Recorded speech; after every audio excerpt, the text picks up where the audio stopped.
ఓం సాయిరాం బాబా భక్తులందరికీ కూడా నమస్కారం అండి. తల్లి, ఎప్పటి నుంచో ఒక శుభవార్త కోసం ఎదురు చూస్తూ ఉన్నావు. ఈ శుభవార్త అనేది నీ జీవితంలో జరిగితే నీకున్న కష్టాలు, కన్నీరు, బాధలు అన్నీ కూడా వెళ్ళిపోతాయి.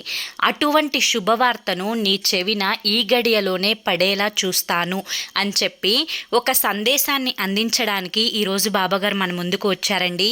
మరి ఆ సందేశం బాబాగారి మాటల్లోనే మీరు వినాలి అనుకుంటే కనుక మీకు కింద @ సాయి పిలుపు అని చెప్పి ఛానల్ నేమ్ కనిపిస్తుంది కదండి. సో దాని కింద ఉన్న టైటిల్ని క్లిక్ చేస్తే మీకు ఆ సందేశం యొక్క ఫుల్ వీడియో అనేది ఓపెన్ అవుతుందండి. అందులో స్వయంగా బాబా గారే చెప్పారు.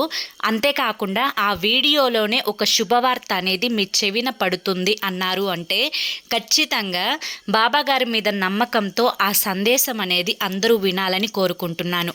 ఓం సాయిరామ్.